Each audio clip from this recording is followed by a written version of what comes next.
ಎಲ್ಲರಿಗೂ ನಮಸ್ಕಾರ. ನಾನು ಮಿಸಸ್ ಮೇಘಾ ಸರ ಯೂಟ್ಯೂಬ್ ಚಾನಲ್. ಇವತ್ತು ನಾನು ವಿಡಿಯೋ ಮಾಡಲಿಕ್ಕೆ ಏನು ಕಾರಣ ಅಂತಂದರೆ, ಗುರು ಪೌರ್ಣಿಮೆಯ ದಿನ ಆಗಿರೋದ್ರಿಂದ ಗುರುಗಳಿಗೆ ನಮನ ಸಲ್ಲಿಸುವುದು ಎಲ್ಲರ ಕರ್ತವ್ಯ. ಹಾಗಾಗಿ ಕಲಿಸಿದಂಥ ಗುರುಗಳನ್ನು ನೆನೆಯುತ್ತಾ, ಜೀವನಕ್ಕೆ ಮಾರ್ಗದರ್ಶನವಾಗಿ ಇರುವಂಥ ಗುರುಗಳನ್ನು ನೆನೆಯುತ್ತಾ, ಈ ದಿನ ಗುರು ಪೌರ್ಣಿಮೆಯ ದಿನದ ಅಂಗವಾಗಿ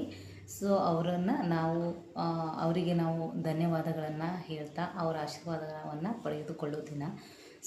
ಅವರು ನಮಗೆ ಮಾರ್ಗದರ್ಶಕರಾಗಿ ಹಾಗೂ ಮತ್ತು ಅವರ ಆದೇಶ ಸಂದೇಶಗಳನ್ನು ನಾವು ಕೇಳ್ತಾ ಜೀವನದಲ್ಲಿ ಏಳು ಬೀಳಿಗೆಗಳನ್ನು ಕಂಡು ಅದರಿಂದ ನಾವು ಆ ಗುರುವಿನ ಆದರ್ಶ, ಗುರುವಿನ ಮಾತುಗಳ, ಗುರುವಿನ ಸಂದೇಶಗಳನ್ನು ನಾವು ಪರಿಪಾಲನೆ ಮಾಡುತ್ತಾ ನಮ್ಮ ಜೀವನದಲ್ಲಿ ಆ ಸಂದೇಶಗಳನ್ನು ಅಳವಡಿಸಿಕೊಂಡು ನಮ್ಮ ಜೀವನದ ಯಶಸ್ಸನ್ನು ನಾವು ಕಂಡಿದ್ದೇವೆ.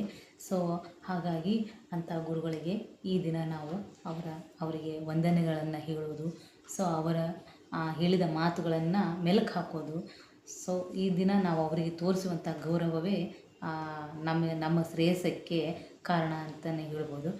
ಹಾಗಾಗಿ ನನಗೆ ಕಲಿಸಿಕೊಟ್ಟಂತಹ ಗುರುಗಳಿಗೂ ಮತ್ತು ದಾರಿ ತೋರಿಸಿದಂತಹ ಗುರುವೃಂದಕ್ಕೂ ನನ್ನ ವಂದನೆಗಳು, ನನ್ನ ನಮಸ್ಕಾರಗಳನ್ನು ತಿಳಿಸುತ್ತೇನೆ.